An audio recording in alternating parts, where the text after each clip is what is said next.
Today we are going to talk about the single most useful calculation you'll ever have when it comes to finances and investing.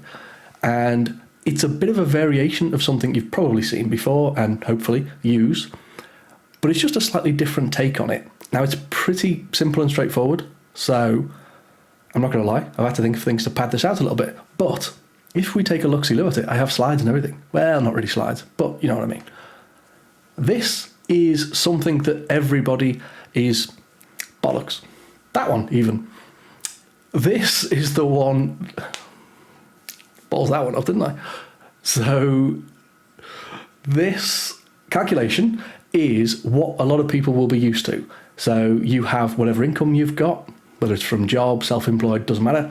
And then whatever your expenses are for the week, month, year, however you're going to define that, what's left over is what you use for savings or spend on stupid stuff. But let's assume it's savings. So that's kind of the standard equation, which is, kind of makes sense. Whatever you've got left over, that's what you start saving with. Very good. But if we just flip it around a little bit, and instead of doing income less your expenditure, we actually set your savings amount as a set figure each month. And that is the first thing that comes out. So I'm sure a lot of you have heard of like the richest man in Babylon and the whole concept in the church of tithing, which is taking 10% of your income and giving it away to the church. You're kind of doing the same here, but you're giving it to you, future you, who will probably appreciate it more. So if you start doing this and you start allocating a certain amount to savings as soon as you get paid, that is then going to allow you to spend what you've actually got available to spend. So it's a bit of a subtle change, but it's quite an important difference. It's a big mentality shift of spending whatever the hell you want, and then whatever's left over, you're like, oh cool, I should probably do something with this and save for the future. It's just flipping it around and allowing you, or forcing you even, to live within your means, but also while saving for the future.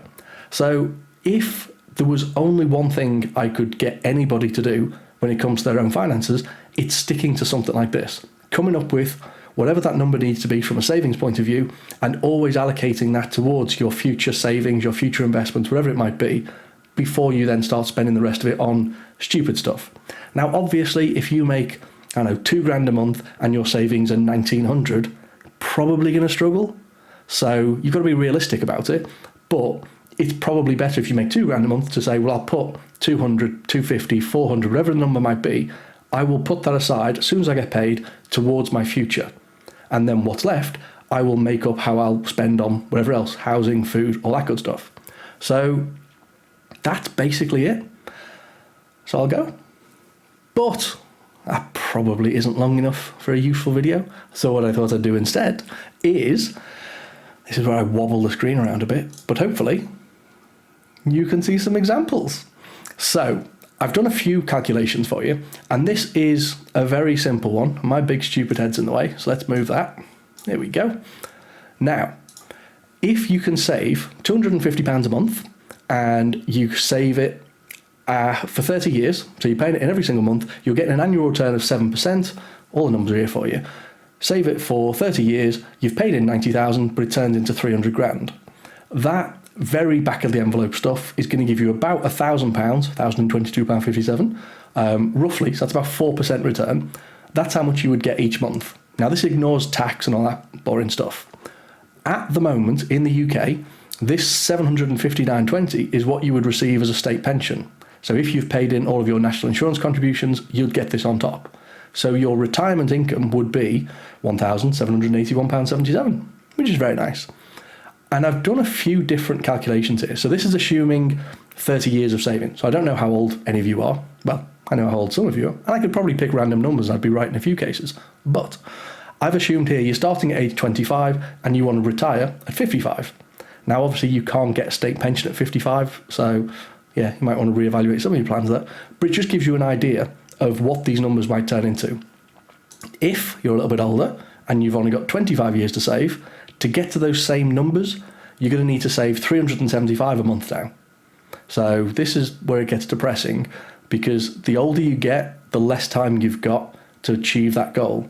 And so, okay, fine, if you're starting at age 30 and you're happy to retire at 60 instead of 55, then it's the same numbers as the previous one, $250 a month. But if you're now 35 and you want to retire at 55, you've only got 20 years. So now all of a sudden you've got to save, 585 a month. So you can see there are three things, I've talked about it a lot before, there are three things that impact your overall returns. I mean, it doesn't, but the number you end up with, it's how much you pay in each month, what the level of interest rate is, and how long you're going to do it for. So if you can improve your 7% and all of a sudden you can get 10%, then the £1,000 that turns into becomes best part of 1,500. If you can get it up to 12%, then you're getting close to the 2,000. And so you can have a huge impact on your overall, your lasting result basically, by messing around with the annual return. That's something that is quite difficult to do, but is quite achievable. So in the UK, when they're illustrating pensions for people, they're allowed to use 3, 5 and 7. And so if I was being my financial advisor past self and sitting down with a customer, you would go through stuff like this and you'd say, well, okay, if you can save 585 a month and you've got 20 years to save it, then what will that turn into? Well, at 3%, it turns into 192, 5%, 240, 7%, 306. I'm not allowed to go anything above that. So even though, 10% is probably achievable for a lot of people, 12% is pushing it long-term, consistently average. If you start doing things that, pound cost averaging, rebalancing, stuff like that, it's achievable, but, it's good going. You'd be doing well to get 12% for 20, 30 years. But it's doable. 10%, I'd say, for most people, if you put a bit of time and effort into it, you can achieve that. So it makes a massive difference. And the other thing that makes the biggest difference is the timeframes involved. So if you can do it for 30 years, your 447 turns into 1.3 million. It's crazy talk. And so this is with compounding, it's all about that hockey stick move. So it kind of very slowly goes up. I mean, we could really illustrate it. If you do it for 2 years, you put in 14 grand, it turns into 15. Nobody gives a shit. But if you can do it for 50 years, 10 million, numbers start getting mental. And this is why one of the things I help people with is actually investing for their kids, because they potentially have, okay, you're not going to give them 585 a month. You might only put in £100 a month. Even that might be a bit much, 50 quid, let's call it. But they can potentially do it for the next 65 years. And it's best part at 3.9 million for £50 a month. And it's just the fact that you're starting very early. And okay, you're achieving a good rate of return here at 10%, but it's not impossible to achieve that.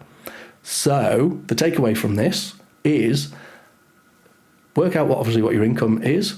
If there is anything that you absolutely have to pay, so things like, I'm thinking tax, you don't really have a choice over that. So if you're self-employed, obviously if you're PAYE, someone else deals with that, but if you're self-employed, there will be tax to pay on the income you get. So take that off the table, and what is your net income? I would suggest you look at between probably 10 and 30%. 5% is an absolute minimum. 10% is probably the minimum for most people. But if you can get up to 20, 30% of your net income as savings and set that aside straight away from day one, that's probably going to be quite a good result for you. And then everything that's left over, you spend that wherever the hell you want. And there's also a bit of freedom in that, because you don't have to worry about, maybe I shouldn't have this because I'm trying to save for the future. It's like, well, no, if it's there, I spend it because I've already saved for my future. So anything left is just, I'll go spunk that up the wall on whatever I want. So if you pay yourself or your future self first, then you don't have to worry about what the rest of the month you're spending the money on. So that's kind of a freeing mentality to have, I suppose. So that would be the single easiest way of saving for your future and managing your own finances, to just flip around the age-old sort of equation of income less expenses gives you what you can save, and actually just spin it around and do income less your savings, and that gives you what you can spend. So yeah, that's a thing you should all do, I reckon. But don't. How much, if there's anybody, I mean, I can see people watching, but I can't see where anybody said hello to me, which is frankly upsetting. So, people are commenting. There we go. Don't know what all that is, but yes. How much is everybody else saving, if they are saving anything? Because obviously everyone's at different points. Some people are already retired. Yeah, lazy buggers. and other people are just getting started. So what percentage of your salary or income do you actually save, if at all? Hi, Jack. Here you go, Jack. You're here. Answer the question. What percentage of your income are you saving towards your retirement and to your general future? And the same question goes to you, Sarah, who I think I'll be chatting to a bit later. So answer the question, or I'll be really mean to you when we chat later. I know I have to remember that there's a big time delay, so I kind of want my answers to be instant. But it's going to take like 20 seconds for you lot to hear it. And then, yeah, that's a thing. Jack Beadle has won the savings for his future game. Well done. So maybe you should watch this video from the start, ignore the part where I get distracted by the outside world, and actually implement it. That'd probably be that good. And Sarah, 33%. That's the number I quite like. Well done, you. You get points. So yeah, I reckon 5 to 30% would be pretty good. The whole FIRE movement is on the basis of 50% of your savings. So technically, if you wanted to retire in 10 years, I think it's actually 10 years and 3 months, but if you wanted to do that, you need to save 50% of your net income. You need to invest that, and I think get a 10% return. And if you do that for 10 years, 3 months, the amount of money that you've saved up is enough for you to then get an income equivalent to what you're spending at the moment, which is 50% of your net salary, net income even. So, yeah, if someone wants to retire in 10 years, just live like a monk for 10 years. But then you're kind of stuck having to live like a monk for the rest of your life because that's all you've saved up for. So I'm not a big fan of that one, to be honest. But, I get the appeal, especially if you've got a partner and you can make them do all the work. And you can be like, well, I can cover my costs, so, But that might be why I'm single. So, but anywho, what income is FIRE based on, or is it 50% of anything? Yeah, it's all on the basis of, because it's all percentages. If you earn 100 grand, the idea is you save 50 grand a year for 10 years, so you've saved up whatever, 500,000. You've compounded that at 10%. In fact, let's run the numbers on it, because we can, and because it's right here. So 50,000 divided by 12. So you're saving £4,166 a month. You're getting a 10% return. You're doing it for 10 years. So, and yeah. So it basically turns into 860,000. And so the income that you were producing, it's actually a bit longer than that. So I'm cheating. I'm just going to call it 11 years. But basically, you've been living off £4,000 a month. If you do all of that, so if you save 50,000 or 50%, which in this case is 50,000, compound it at 10% a year, then you can retire and earn roughly 4,000 a month. So you get to retire, which is nice. And the same numbers, the numbers work the same if you're on 35,000, 60,000, 70,000, whatever it might be. So yeah, that's always nice.